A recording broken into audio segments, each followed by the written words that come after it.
मेरे को लग रहा है 66-67% के आसपास बैठेगा इवेंचुअली आके, which will be amazing. Please 65 भी बहुत अच्छा please give me 65, give it to me right now.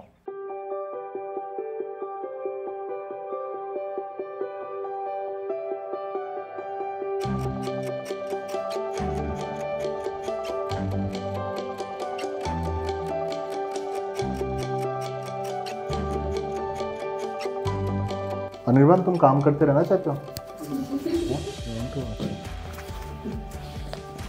हमारे जितने ऑर्डर्स हैं ना, वो सब मैं शॉपिफाई से डाउनलोड करके डंप कर रहा हूँ इनटू आवर डेटाबेस। फिर क्या करूँगा, I will use it to create our dashboard. जैसे हम लोग जो हर महीने कैलकुलेशंस करते हैं ना कि कितने आइटम बिके और कितने वो है, क्योंकि अब ऑर्डर सारा इन्फॉर्मेशन शॉपिफाई में अपडेट हो रहा है। निम्बस में जब पेड होता है, शॉपिफाई में पेड होता है। शॉपिफाई में अगर अनपेड ऑर्डर है तो वो कैंसिल हो रहा है 14 दिन के बाद, कैंसिल होता है ना वो, तो वो अवॉइड हो जाता है। तो वो सारा कुछ डेटा शॉपिफाई के अंदर कैप्चर हो रहा है, तो वो मैं डेटा सारा डाउनलोड करके रख रहा हूँ एंड वो एवरीडे रिफ्रेश होता रहेगा। और डैशबोर्ड के ऊपर ना मैं फिर मस्त ग्राफ्स चार्ट्स वगैरह बना सकता हूँ, पाई चार्ट्स वगैरह रैंडम कि अच्छा कितने परसेंटेज ऑर्डर है, कितने कैंसिल है, कितना वो हुआ। फिर हमारे आरटीओ विद ब्लू डार्ट और उन सब वैसे सारा कोरियर वैसे देखना अभी इसको लेके क्या क्या इंपॉर्टेंट डेटा अपने को। मेन जो मेरा फंक्शनैलिटी था इसका बनाने का था कि अगर हम रिपोर्ट जो बनाते हैं ना एक्सेल के अंदर, डाउनलोड करके एक्सेल करके फिर वो बनाते हैं अपना जो प्रॉफिट एंड लॉस, वो अगर यहीं पर ही दिख जाए, अगर हम जैसे सिलेक्ट करें जनवरी 2023, वो उसको सारे डेटा दिखा देगा। इसमें बस कुछ चीज़ें मैनुअली एंटर करना पड़ेगा, क्योंकि Facebook ad spend, Google ad spend, हाँ शॉपिफाई में नहीं है। और वैसे हाँ नहीं है, हमारा जो निम्बस वगैरह का जो खर्चा है, जो हमारे निम्बस शिप रॉकेट, इनका जो एग्रीगेटर का जो फीस है वो भी शिप रॉकेट में थोड़ा ना कहीं पर आता है, वो अलग से लिखना पड़ेगा। जो ऑपरेशनल खर्चे हैं हमारे, ठीक है, वो सब मैनुअली, हाँ कई चीज़ें मैनुअली एंटर करनी पड़ेंगी। But product costs can be fetched from, क्योंकि हमको पता है कितने प्रोडक्ट बिके, कितना वो है। तो अभी एक इंटरेस्टिंग हुआ, सैटरडे को क्या हुआ, मुझे कॉल आया रात को 8 साढ़े 8 बजे कॉल आता है मुझे अपने निम्बस वाले एग्जीक्यूटिव से। ऐसा बंदा इसमें निम्बस में कोई बात नहीं किया, तो वो कहता है कि सर आपका एक कोई प्रोडक्ट है, आप इस ब्रांड से बोल रहे हो? मतलब हाँ।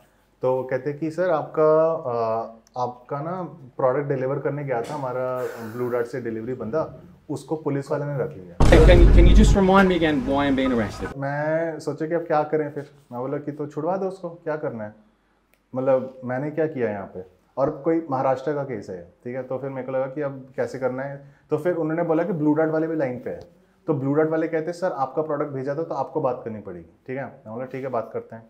तो फिर पहले मैंने ऑर्डर इन्फॉर्मेशन निकाला कस्टमर का शॉपिफाई के अंदर जाके, वहाँ पर मेरे को दिखा कि एक्चुअली पुलिस स्टेशन में डिलीवर होना था। तो फिर मैंने कॉल किया पुलिस वाले को कॉल करके, सब लोग ब्लू डार्ट वाले, निम्बस वाले, वो सारे लाइन पे थे, बात मैं ही कर रहा था। तो फिर पुलिस वाला कहता है कि मैंने आपका पैकेज लिया मैंने कुरियर वाले से, ब्लू डार्ट वाले से, उसको मैंने पैसे दिए कैश ऑन डिलीवरी, और अंदर खाली निकला, खाली डब्बा था वो, ठीक है। अंदर का जो सामान, डब्बे के अंदर जो सामान था वो नहीं था।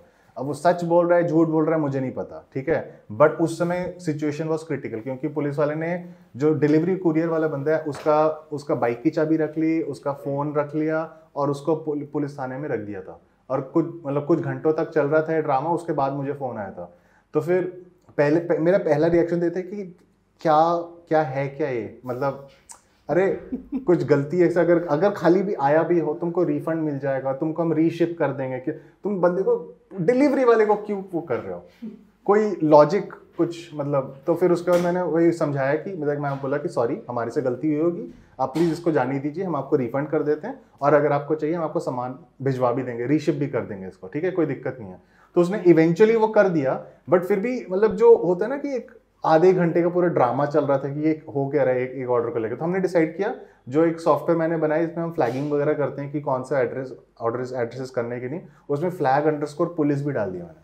तो उसमें क्या होता है, अगर कोई पुलिस वर्ड है ना कहीं हमारे एड्रेस के अंदर, तो वो दिखा देगा अपने को, और फिर हम लोग को पता लग जाएगा कि यहाँ पर अब देखना है कि अगर पुलिस स्टेशन में जा रहा है कोई प्रोडक्ट तो वहाँ नहीं भेजेंगे। निम्बस वाले से बात हुई फिर उन्होंने भी बोला कि यार और भी केसेस ऐसे हो चुके हैं इनके साथ, और कई बार तो police goes to an extent की FIR वगैरह कर देते हैं वो, ठीक है। अगर FIR वगैरह कर दिया उन्होंने, फिर अगेन मतलब लॉट ऑफ, मतलब आपको पता है फाइनेंशियली और मेंटली भी स्ट्रेन है, जाना भी पड़ता हो सकता, मतलब बहुत कॉम्प्लिकेशन है, ठीक है। स्पेशली अगर असम में आपका FIR हो गया, ठीक है, और आप महाराष्ट्र में बैठे, फिर क्या होगा, तो आपको पता नहीं है कि क्या सब सीन हो सकता है। मुझे लगा कि टू बी सेफ, मतलब पुलिस वालों को हमने अपना प्रोडक्ट नहीं देना, उनके घरों पे जाना ठीक है, पुलिस स्टेशन में एटलीस्ट नहीं डिलीवर करेंगे।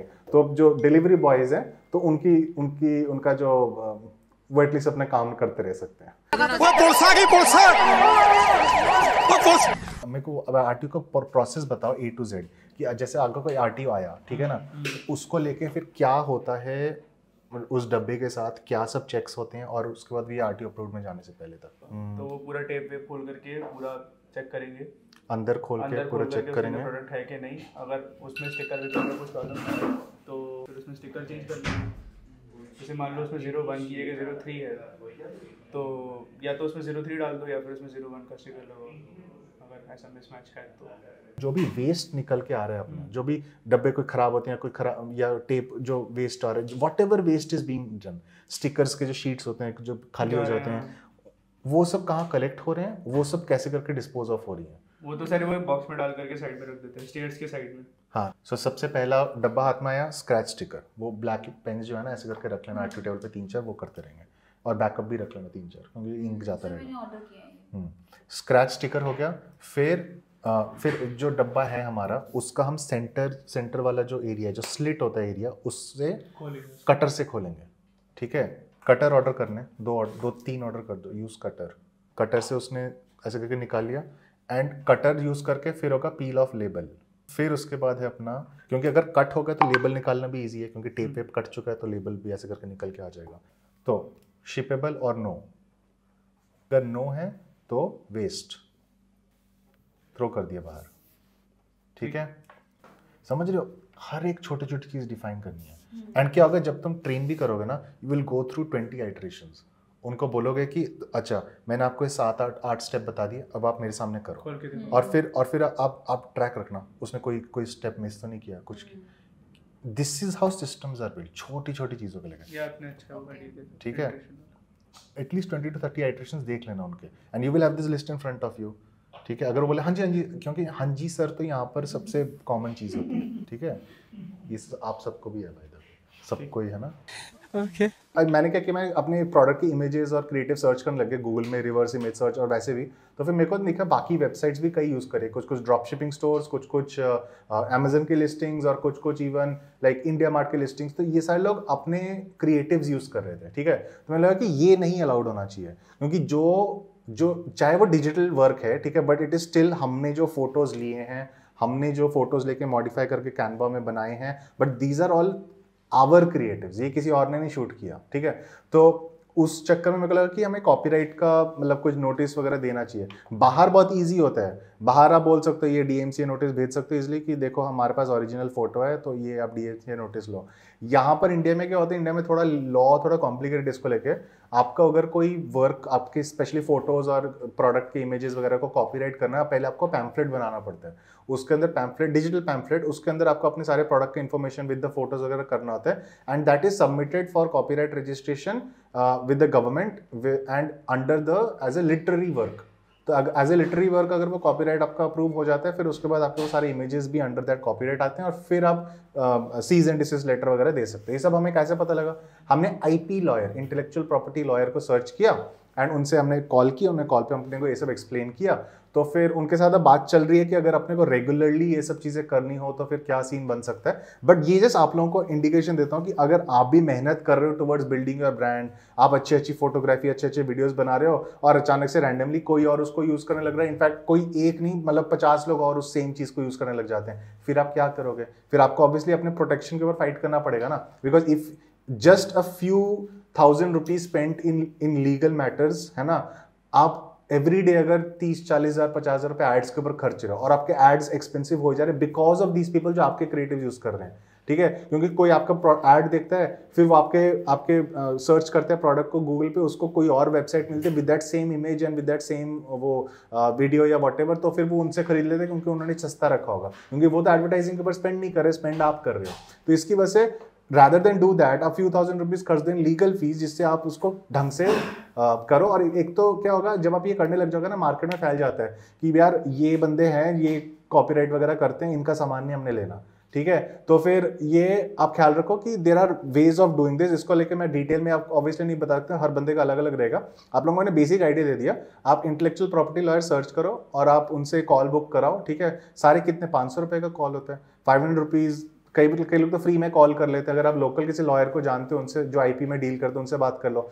बट ये बेसिकली इनिशियल स्टेप होता है, कंसल्टेशन ले लो कि ये सब आपका काम है, एंड उसके बाद आप देख लेना आपको क्या करना है। जैसे हम लोग सोच रहे हैं रिटेनर फी पे काम कर लेंगे, उनसे बात करनी बात है अपने को। रिटेनर फी में बात कर लेंगे कि एक मंथली फी होगा, उसके अंदर हम जो भी अपने कॉपीराइट रजिस्ट्रेशंस करनी है, जो भी अपने सीज एंड डिसिस्ट या फिर जो नोटिस भेजने, लीगल नोटिस भेजने, वो सारा काम तो सारा एक ही उसमें हो जाएगा और हर महीने चलता रहेगा। जब भी अपने को नए लोग दिखेंगे जो हमारा सामान को लेके अनऑथराइज तरीके से यूज कर रहे हैं।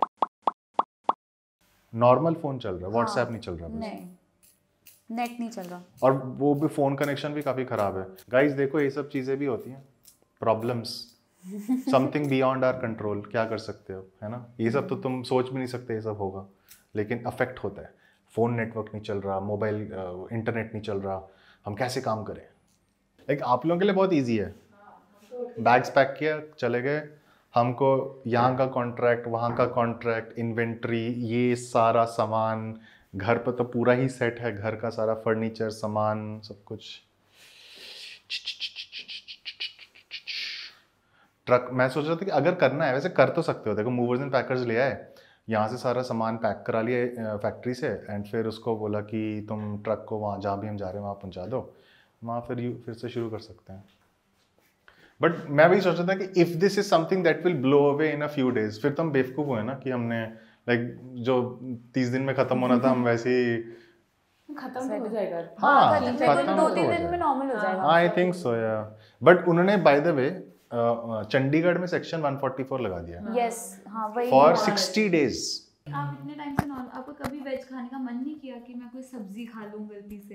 नहीं, लाइक बीच बीच में कुछ ना कुछ खा ले। तो कल मैंने बर्बन वगैरह खाया एंड दाल के 1-2 चम्मच खा लिए रैंडमली। बट वो चीट डेज वगैरह, चीट डेज भी कर लेता हूँ। Cheat days are not veg food, cheat days are more junk food.